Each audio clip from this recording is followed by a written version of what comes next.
Добрый день, дорогие друзья! Гажиной Шьос. Мы сегодня находимся в Болезинском районе по исследованиям исчезнувших деревень. Это грантовый проект Русского географического общества. И рядом стоит Олег Александрович Кондратьев. Он хранитель фонда музея Болезинского района. И он нам расскажет о районе, о музее. 2-3 слова, Олег Александрович. Что можете сказать? Ну, самые старейшие населенные пункты у нас в районе документально это 1615 год. Но, конечно, средневековые городища существовали здесь и в средние века, и даже в эпоху бронзы выявлено поселение. Болезинский район был создан из 5 волостей в 1929 году.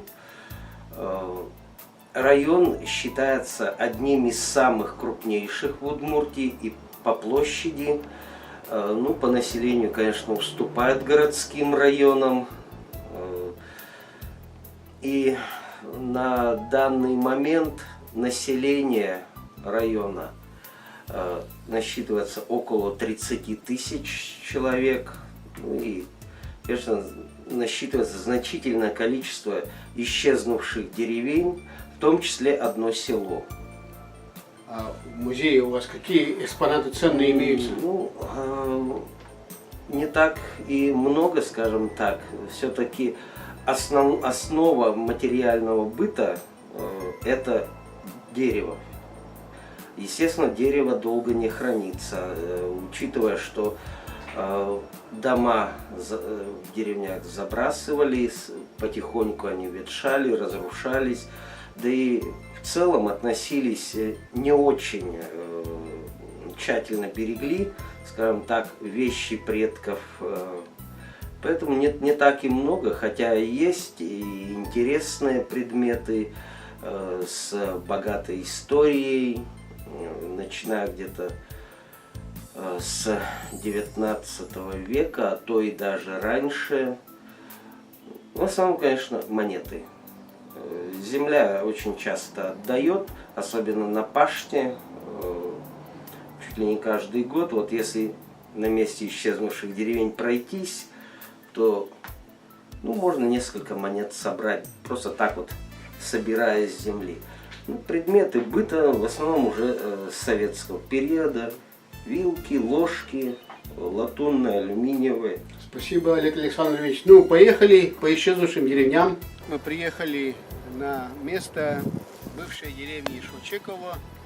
Об этой деревне нам рассказывают местные жители, краеведы. Слева от меня Нина Михайловна Карепанова и справа Вера Демьяновна Звягинцева. Начнет Нина Михайловна, да? Нина Михайловна, что вы нам об этой деревне можете сказать? Что я могу сказать? Я родилась в этой деревне. Деревня Шевчиково, деревня была большая. Протяженностью почти с километр. В одну улицу стояла деревня. Жителей много было. Самые большие мы насчитали где-то 44 дома существовало в этой деревне. Удмурты, русские жили? В основном русских почти не было, татар не было. И самое интересное, что это у нас все Васильевы были в деревне.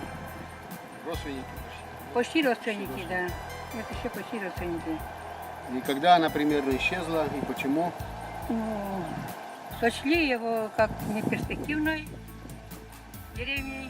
Такая, видимо, это была судьба. Хотя... 60-70-е годы, да? Да, 78-79 2 года переезжали в деревню Токопей. Спасибо, Нина Михайловна. А Вера Демьяновна что нам скажет об этой деревне? Да что я могу сказать? Ну, хорошее место было. Вот с одной стороны, говорю, речка, лес. Я долго тут не жила, это Нина Михайловна безвыездно тут жила, так и я после школы уехала была. Деревня большая, Хорошая школа, деревня. наверное, была, да? Да, хорошая школа была, и медпункт внизу, и клуб. Нет, с 1 по 4 класс. Начальная школа. Да, начальная школа была, да.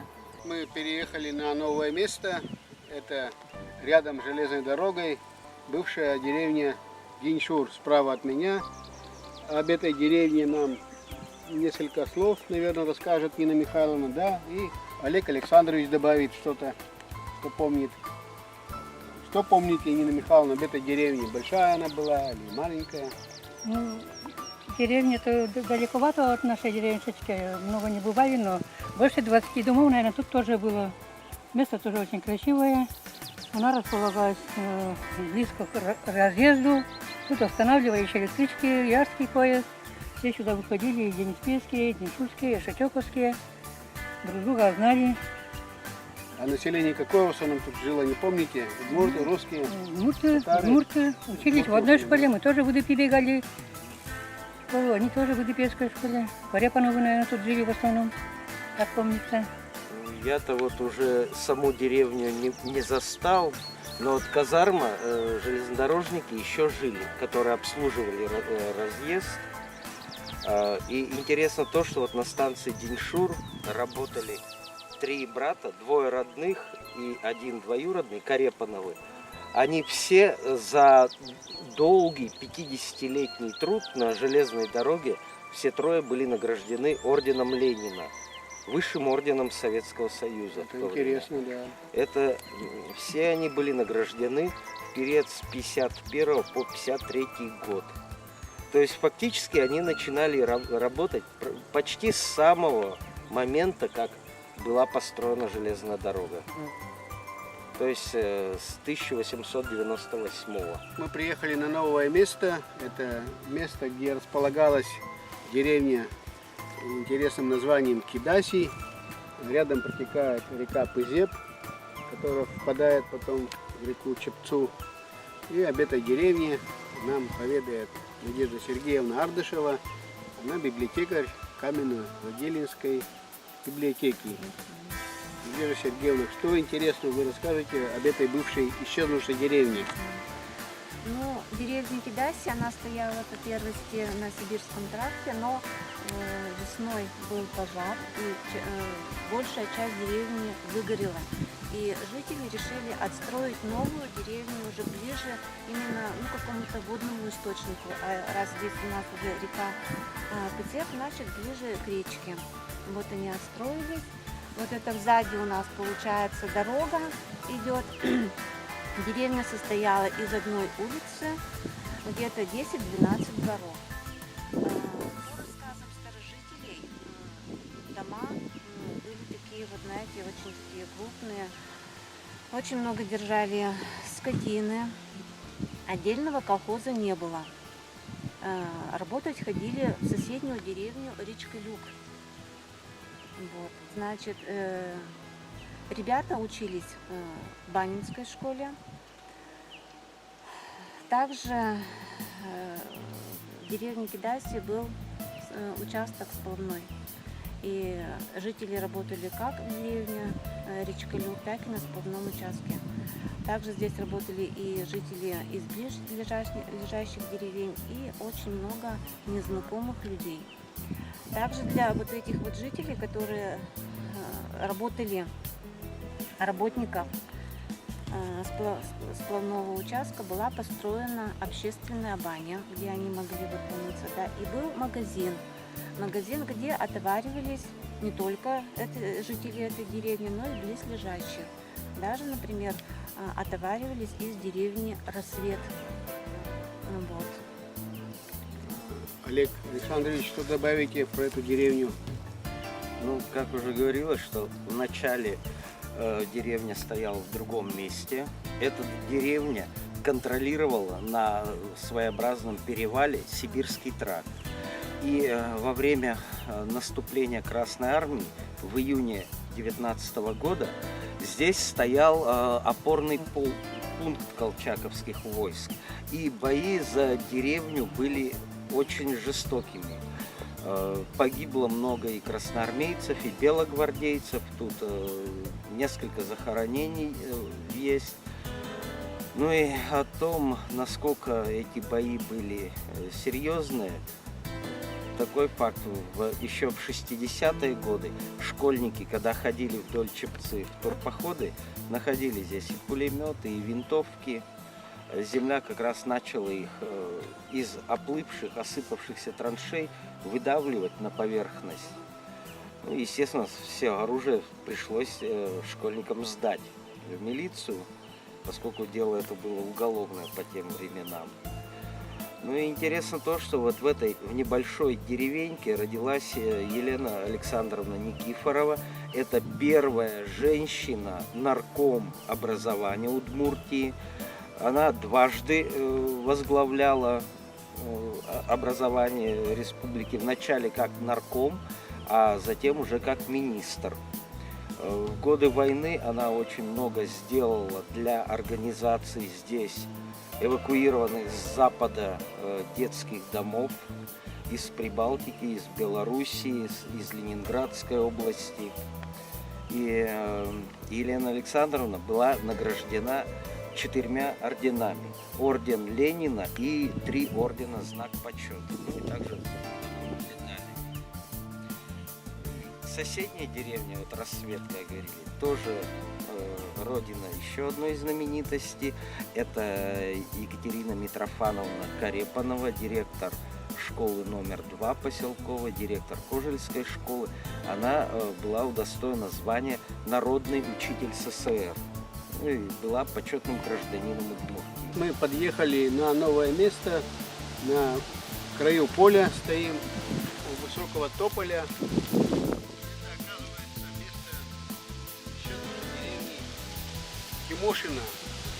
И в этой деревне нам расскажет Надежда Сергеевна Ардышева. По одной из версий основателем деревни является Кутявин Тимофей Семенович. Он поселился со своей женой Мартой и 2 детьми. А по другой версии упоминается фамилия женщины Тимошина, которая поселилась в этой деревне, и отсюда пошло название этого населенного пункта. Деревня была богатая, состояла из 2 улиц. Это Галкин-Анют и Центральной. Дома были стандартные, 5-стенные. В деревне функционировала начальная школа. После ее окончания ребята продолжали учиться в турецкой средней школе. Также работала лесопилка, мельница и кузница. В конце деревни, около лога, была большая общественная баня.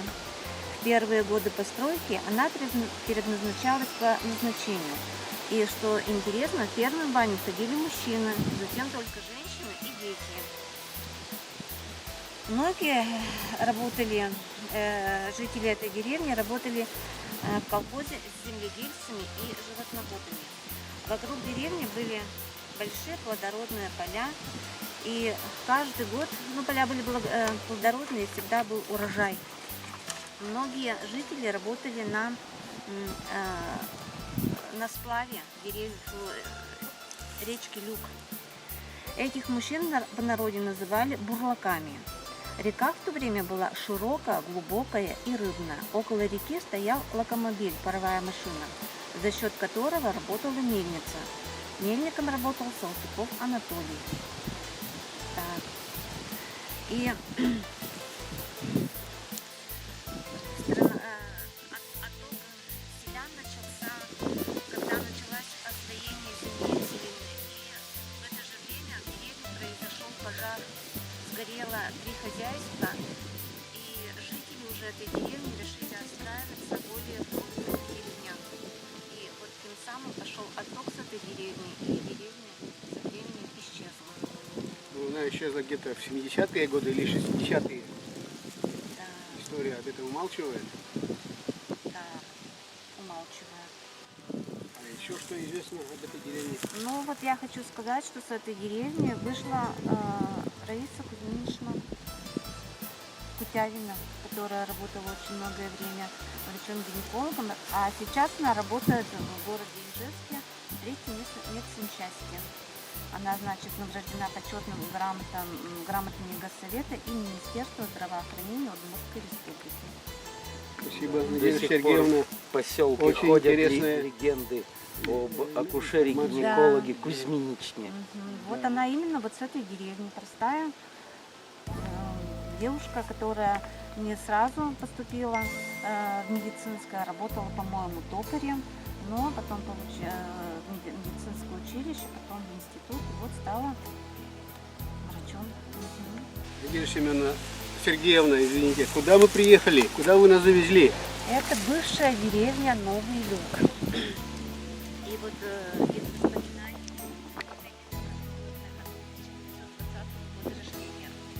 родной брат матери Марины Никитовны приехал из деревни Гордина в эти края, чтобы обосновать новый починок. Залез на большую елку, чтобы посмотреть по сторонам и выяснить, нет ли где поблизости воды, чтобы обосновать селение. Вокруг был густой лес, темный, а недалеко протекала река Люк. Облюбовал это место и начал обосновывать починок, который стали называть Новый Люк. Деревня Новый Люк была расположена в двух концах. Первый, верхний, вот на котором мы находимся, был заселен русскими, нижний – бесельмянами. В верхнем всегда сухо, на улице росла трава, осенние заморозки бывали поздние. В нижнем – грязь, ранние заморозки.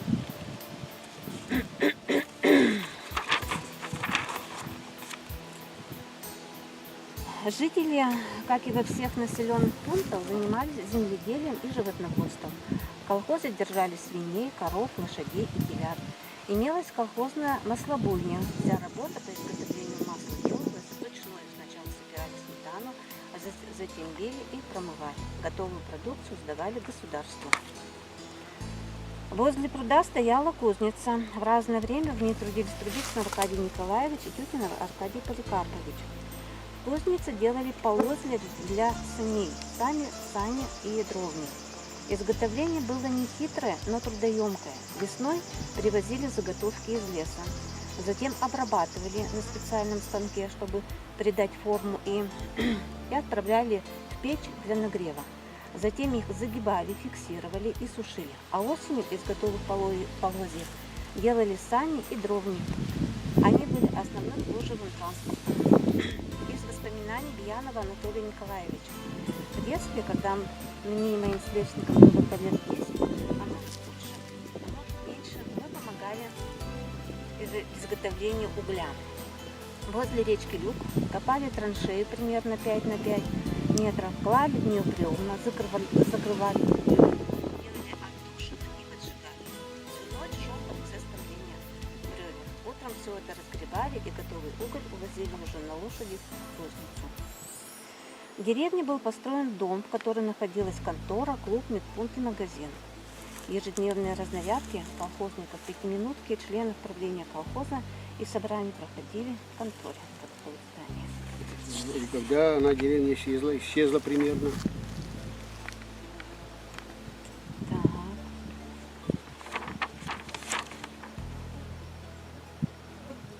Так. 31 марта 1990 года Новый Люк был исключен с учета Турецкого сельского совета. Спасибо. Олег Александрович что-нибудь добавит? Ну, в принципе, достаточно подробно сказано. Ну, просто сам процесс исчезновения деревни был более такой растянутый. Первый массовый отток людей — это уже начало 50-х, когда колхозы стали укрупнять. Второй — это рубеж 60-х, 70-х. Просто вот так постепенно деревня исчезала. А в 90-е это уже просто документально подтвержденный факт исчезновения. Спасибо. Вот мы проехали буквально несколько километров и на новом месте оказались. А что это за место такое? Надежда Сергеевна нам поведает. Это значит бывшая деревня Петрошов. Вот на 1932 году на одном из собраний деревни Новый Люк, в которой вот мы были, да, семьи бессельмян решили выехать на другое место жительства. И вот они обосновали, облюбовали вот эту вот местность. Конечно, когда обустраивается какая-то деревня, нужен источник воды. И здесь были два ключа, вот именно вот они и послужили. Значит, деревня была тоже небольшая, держали, ну как и все деревни, люди были работящие, держали скотину, были фермы, Огороды, огороды, да. контора была, школы не было. В школу ходили в Новолюк, а затем уже ребята посещали село турецкую среднюю школу. Так, что хочется сказать еще по этой деревне.